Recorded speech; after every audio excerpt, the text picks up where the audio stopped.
नमस्कार दोस्तों, आप सभी का बहुत बहुत स्वागत है दोस्तों हमारे YouTube चैनल में। दोस्तों इसके पहले वाला वीडियो में हम आपको पूरा डिटेल से बता चुके हैं कि किस तरीका से हमारा जो ये ट्रांजिस्टर वाला रेडियो का सर्किट बोर्ड जो है वो काम करता है। पावर सप्लाई से लेकर ऑडियो एम्पलीफायर सेक्शन तक टोटल 6 भागों में 6 सेक्शनों में जो है ये डिवाइड होता है। मतलब इसमें 6 अलग अलग सेक्शन जो है बना रहता है।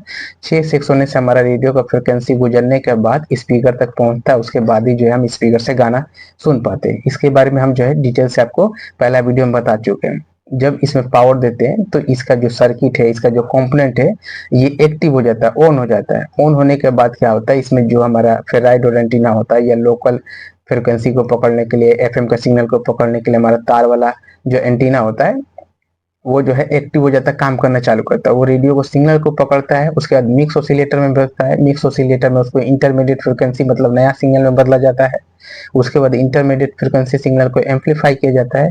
एम्पलीफाई करके उसको डिटेक्ट डीमोडुलेशन सेक्शन में भेजा जाता है, जहां से उसको हाई फ्रिक्वेंसी लो फ्रिक्वेंसी को अलग अलग किया जाता है। हाई फ्रिक्वेंसी को रोक दिया जाता है और जो लो फ्रिक्वेंसी होता है वो हमारा गाना होता है, न्यूज होता है, साउंड होता है, उसको आगे ऑडियो एम्पलीफायर सेक्शन में भेज दिया जाता है। ऑडियो एम्पलीफायर सेक्शन में हमारा जो लो फ्रिक्वेंसी होता है उसको एम्पलीफाई करके स्पीकर तक पहुंचाया जाता है। जब स्पीकर तक पहुंचता है तो स्पीकर जो है गाना को बजाना चालू करता है, तब जाके हम जो है सुन पाते हैं। तो टोटल 6 सेक्शनों में ये जो है बना हुआ रहता है, जिसके वजह से ये बोर्ड जो है काफी बड़ा रहता है।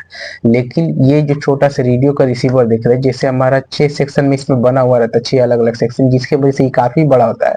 तो यही जो 6 सेक्शन है, ये जो छोटा सा रेडियो का रिसीवर देख रहे हैं, इसका ये जो आईसी देख रहे हैं, इस आईसी के अंदर जो है बना हुआ रहता है, जिसके वजह से ये काफी छोटा सा रेडियो का जो है सर्किट जो है, रिसीवर जो है आपको देखने को मिलता है। लेकिन इसमें क्या है, ये ट्रांजिस्टर वाला रेडियो में आप एएम का सिग्नल जो है पकड़ा सकते हैं, एफएम का सिग्नल जो भी, एफएम या एएम दोनों का सिग्नल जो है आप इसमें पकड़ा सकते हैं। ये वाला रेडियो में आप जो है एएम और एफएम का दोनों का सिग्नलों को जो है आप पकड़ा सकते हैं, ठीक है, क्योंकि फेराइड रॉड एंटीना लगा हुआ रहता है इसमें। इसमें जो है हमारा 455 किलो का जो सिरामिक फिल्टर है वो भी जो है लगा हुआ रहता है, जिसके वजह से हम जो है इसमें एएम एफएम का दोनों का सिग्नलों को पकड़ा सकते हैं। लेकिन इसमें क्या होता है, हमारा केवल एफएम का जो है सिग्नल को पकड़ता है।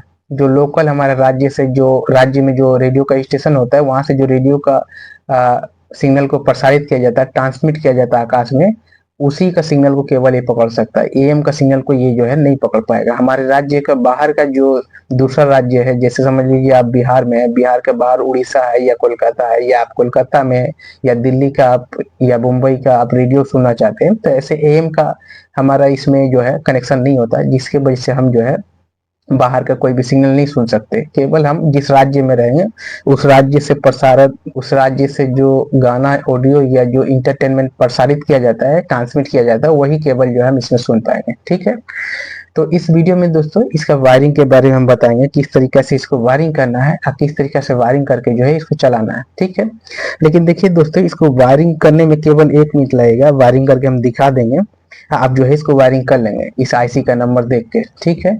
प्रॉब्लम क्या है, इसका डायग्राम के बारे में अगर आप नहीं समझेंगे, इसमें लगा हुआ कंपोनेंट के बारे में नहीं जानेंगे कि ये क्या काम करता है, किस तरीके से ये पूरा बोर्ड जो है काम, किस तरीके से ये पूरा बोर्ड जो है वो काम करता है, तब तक आपका क्या होगा कि आप इसको तो आप वायरिंग करना सीख जाएंगे, क्योंकि हम बता देंगे। लेकिन इसके अलावा दूसरा नंबर का जो हमारा जो आईसी से बना हुआ रेडियो का रिसीवर होता है, जैसे ये वाला, तो इसको आप वायरिंग नहीं कर पाएंगे, क्योंकि आप इसके बारे में वायरिंग हम बता दिए तो आप कर लिए, लेकिन इसके बारे में हम बताए नहीं है, तो इसके लिए आप जो है नहीं कर पाएंगे इसमें। इसका देख के अगर इसमें वायरिंग करने जाएंगे तो आपका ये आईसी जो है जल जाएगा। जैसे मान लीजिए कि हमारा इस आईसी में, ये जो नंबर वाला आईसी का 1 नंबर है, 2 नंबर पिन ग्राउंड है, उसी तरीके से क्या होगा, दूसरा आपका पास रेडियो का जब रिसीवर आएगा तो उसका 1 या 2 नंबर आपका पावर सप्लाई भी हो सकता है।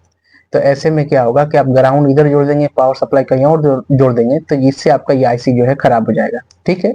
जब आप गूगल से इसका डायग्राम निकालेंगे तो डायग्राम जो है वो कभी कभार देखेंगे कि आईसी का नंबर सेम होता है, लेकिन जो डायग्राम का पिनों में जैसे हमारा 1 नंबर ग्राउंड लिखा है, तो हम हमारा बोर्ड में देखते हैं कि 1 नंबर हमारा ग्राउंड नहीं है लेकिन पावर सप्लाई है। इस तरीके से बहुत सारा प्रॉब्लम होता है हमको जो है रेडियो का जो रिसीवर को वायरिंग करने में। तो डायग्राम में दिखाई देता है कि 26 नंबर में हमारा पावर सप्लाई है, लेकिन हम जब बोर्ड में देखते हैं तो हमारा पावर सप्लाई का कनेक्शन हमारा 27 नंबर पिन के साथ होता है। तो इस तरीके से हम कभी भी इस जो आईसी से बना हुआ रेडियो का रिसीवर, इसमें जब वायरिंग करेंगे डायोग्राम की मदद से, तो ऐसे में भूल हो जाएगा। लेकिन जब इसका कंपोनेंटों के बारे में समझ लेंगे तो ऐसे में क्या होगा कि ये रेडियो का रिसीवर को देखते ही आप जो है पावर सप्लाई को कर सकते हैं या कोई भी कनेक्शन जो है कर सकते हैं। जैसे एंटीना का कनेक्शन करना है तो देखिए ये जो बड़ा वाला कॉइल है इसमें आप एंटीना कनेक्शन कर देंगे, कहाँ करना है उसके बारे में भी हम जो है बता देंगे। इसके अलावा पावर सप्लाई का कनेक्शन करना है तो कैसे आप समझेंगे, ये 3 कैपेसिटर लगा है तो किस तरीके से आपको समझना है। तो इन सारी चीजों के बारे में हम जो है आपको डिटेल से बताना चाहते हैं, जिससे आप जो है समझ पाएंगे किस तरीका से जो है कोई भी रेडियो का रिसीवर है या मॉड्यूल है उसमें किस तरीका से जो वायरिंग करना है। ठीक है, तो इसका ये जो आईसी लगा, इसका 1 नंबर पिन से लेके 30 नंबर जो पिन है यहाँ तक, 1 नंबर से लेकर 30 नंबर पिन, ये क्या काम करता है इसके बारे में हम जो है आपको डिटेल से बताते हैं। उसके बाद जो है हम इसका जो यहाँ पे कंपोनेंट लगा है वो इस आईसी के साथ क्या काम करता है, किस तरीके से काम करता है उसके बारे में हम जो है बताएंगे। तो इसका 1 और 2 नंबर पिन जो है ग्राउंड होता है। ठीक है, तो देखिए दोस्तों, हम उस आईसी का जो फोटो है मोबाइल में निकाल लिए, जिससे मोबाइल में हम जो है आपको और आसान तरीका से जो है समझा पाएंगे। देखिए यहाँ पे सोनी है, इसका जो है जो मॉडल नंबर है आईसी का यहाँ पे लिखा हुआ आपको जो है देखने को मिलेगा। ठीक है, अब हम आपको समझाते हैं कि इसका 1 से लेकर 30 पिन जो है क्या काम करता है। देखिए 1 नंबर और 2 नंबर जो पिन है ये ग्राउंड है। ठीक है, जो इसके अंदर अलग अलग सेक्शन बना रहता है तो उसको अलग अलग बहुत सारा सेक्शन होता है, उसको ग्राउंड करना पड़ता है। तो यहाँ पे 1 नंबर और 2 नंबर ग्राउंड है। उसके बाद यहाँ पे देखेंगे एफएम डिस्क्रिमिनेटर लिखा है, यहाँ पे देखिए एफएम डिस्क्रिमिनेटर लिखा हुआ है। आप यहाँ पे आके देखेंगे, यहाँ पे पूरा लिखा नहीं है लेकिन यहाँ पे देखेंगे तो एफएम डिस्क्रिमिनेटर लिखा हुआ देखने को मिल जाएगा।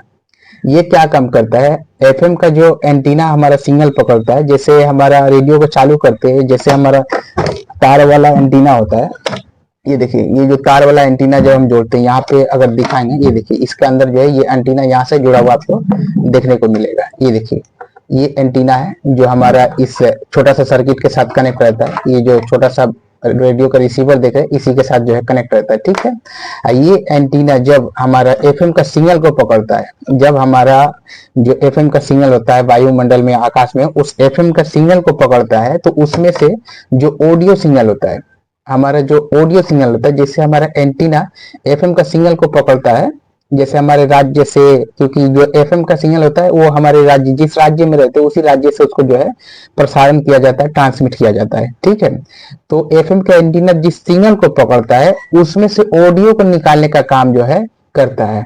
ये डिस्क्रिमिनेटर जो है सेक्शन यहाँ पे देख रहे हैं, एफएम डिस्क्रिमिनेटर सेक्शन लिखा हुआ है यहाँ पे 3 नंबर पे, ये एफएम सिग्नल से, मतलब एफएम जिस फ्रिक्वेंसी को पकड़ता है, जिस सिग्नल को पकड़ता है उसमें से ये ऑडियो सिग्नल को आउट करने का काम करता है। ठीक है, 4 नंबर पिन ये नेगेटिव फीडबैक का पिन है। नेगेटिव फीडबैक का पिन क्या करता है, हमारा ऑडियो में उतार चढ़ाव आता है तो उसको कंट्रोल करने का काम जो है नेगेटिव फीडबैक का पिन जो है करता है। इसके स्पीकर वाला सिग्नल का थोड़ा सा हिस्सा वापस इनपुट में भेजता है, वापस इनपुट में उल्टा फेस में भेजता है, इसी को नेगेटिव फीडबैक कहते हैं।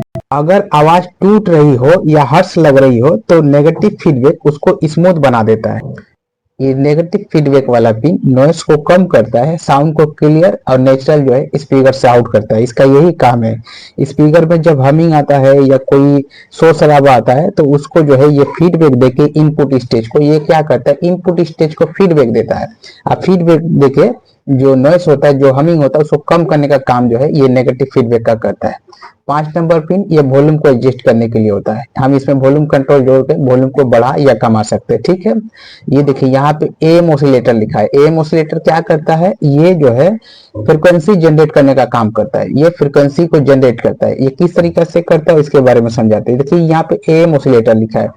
एएम ऑसिलेटर किस तरीके से करता है हम आपको बताते हैं। जैसे हमारा फेराइड एंटीना हमारा क्या करता है, जो बहुत लॉन्ग डिस्टेंस का सिग्नल होता है उसको पकड़ता है, वो सिग्नल। साथ ही में हमारा ये रेडियो होता है, हमारा ये जो रेडियो देख रहे रेडियो का अंदर में एक लोकल ऑसिलेटर होता है, एक मिक्स ऑसिलेटर सेक्शन होता है, जहां पे हमारा रेडियो का जो फेराइड एंटीना जो लॉन्ग डिस्टेंस का सिग्नल को पकड़ा वो सिग्नल, और साथ ही में रेडियो जो है अपने अंदर एक फ्रिक्वेंसी जनरेट करता है। उन दोनों फ्रिक्वेंसी को मिक्स ऑसिलेटर सेक्शन क्या करता है, मिक्स करके ऑसिलेट करके एक नया फ्रिक्वेंसी को बनाता है एएम का सिग्नल को बजाने के लिए, जिसको जो है एएम ऑसिलेटर जो है बोला जाता है। इसीलिए यहाँ पे एएम ऑसिलेटर लिखा है।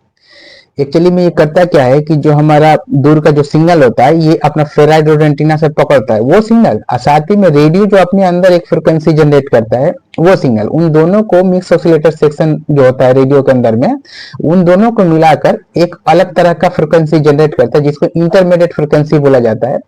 और उसी में जो है हमारा साउंड होता है, उसको आगे जो है हमारा जो है 455 किलो का सिरामिक फिल्टर होता है, वहां से साउंड को निकाल के ऑडियो को जो है स्पीकर तक भेज दिया जाता है एम्पलीफाई करके, जिससे हमारा स्पीकर जो बजता है। तो ये जो है एएम ऑसिलेटर ये फ्रिक्वेंसी जनरेट करने का काम करता है। यहाँ पे ऑटोमेटिकली फ्रिक्वेंसी कंट्रोल लिखा है, देखिए हमारा ऑटोमेटिकली फ्रिक्वेंसी कंट्रोल क्या करता है, हमारा जो फ्रिक्वेंसी है बढ़ जाता है या कम जाता है तो उसको स्टेबल रखने का काम करता है। हमारा जो सिग्नल होता है, जब सिग्नल पकड़ता है हमारे रेडियो स्टेशन, तो वो बहुत बार उतार चढ़ाव होता है, बहुत बार वो स्पीड आने लगता है, बहुत बार कम आने लगता है। तो इसी तरीका से बहुत स्पीड और कम होता है, तो उसको ऑटोमेटिक तरीका से ये कंट्रोल करने का काम करता है। उसके बाद यहाँ पे देखेंगे एफएम ऑसिलेटर। एफएम ऑसिलेटर क्या काम करता है, जैसे हम एएम ऑसिलेटर के बारे में बताए हैं, ठीक वैसे ही एफएम ऑसिलेटर करता है। एफएम ऑसिलेटर का जो एंटीना होता है, देखिए दोस्तों तारों का एंटीना होता है ऐसा, ठीक है। ये जो एफएम का जो सिग्नल होता है ये बहुत स्पीड होता है, तो हमारा जो लोकल जो तार होता है, तार से जब एंटीना बनाए रहते हैं रेडियो के अंदर में, वो क्या करता है एफएम का सिग्नल को पकड़ता है। वो सिग्नल जो हमारा जो एंटीना, जो हमारा ऐसा तार वाला एंटीना होता है, वो जो हमारा एफएम का सिग्नल को पकड़ा वो सिग्नल, और साथ ही में हमारा जो रेडियो है वो अपने अंदर एक जो है सिग्नल को जो है बनाता है, मतलब फ्रिक्वेंसी को जनरेट करता है। जैसे हमारा ये तार वाला सिग्नल जो है, तार वाला एंटीना जो है, ये हमारा एफएम का जो फ्रिक्वेंसी होता है उसको पकड़ता है, और साथ ही में हमारा जो रेडियो है, रेडियो अपने अंदर भी एक लोकल फ्रिक्वेंसी होता है जो अपना फ्रिक्वेंसी बनाता है। उन दोनों फ्रिक्वेंसियों को मिक्स ऑसिलेटर सेक्शन क्या करता है, मिक्स करके उसमें से एक नया फ्रिक्वेंसी बनाता है जो एफएम का सिग्नल को बजाने का काम होता है, जिसको इंटरमीडिएट फ्रिक्वेंसी सिग्नल बोला जाता है। उस सिग्नल को आगे भेज के उसमें से हमारा जो साउंड होता है या जो गाना होता है उसको निकाल दिया जाता है। उसके बाद उसको एम्पलीफाई करके स्पीकर तक भेजा जाता है, तब स्पीकर से जो है बजता है, ठीक है। उसके बाद देखेंगे यहाँ पे रेगुलेटर आउटपुट। रेगुलेटर आउटपुट क्या करता है, देखिए रेगुलेटर आउटपुट का काम है, यहाँ पे देखेंगे कि हमारा 6 सेक्शन होता है। जैसे हमारा हो गया radio frequency section, mix oscillator हो गया, डिटेक्ट डेमोडुलेशन सेक्शन हो गया, ऑडियो एम्पलीफायर सेक्शन हो गया। तो जितना अलग अलग सेक्शन होता है दोस्तों, उन अलग अलग सेक्शनों का अलग अलग जो है वोल्टेज जो है रेगुलेट करके देना पड़ता है। तो अलग अलग सेक्शनों को अलग अलग जो वोल्टेज है रेगुलेट करके देने के लिए यहाँ पे 9 नंबर पिन जो है वो वोल्टेज को रेगुलेट करने का काम करता है। इसके बारे में पूरा बताएंगे तो वीडियो बहुत बड़ा बन जाएगा। केवल इतने बताते हैं कि जो इसमें जो 5-6 सेक्शन होते हैं उनको जो है रेगुलेट वोल्टेज जो करके ये देने का काम करता है।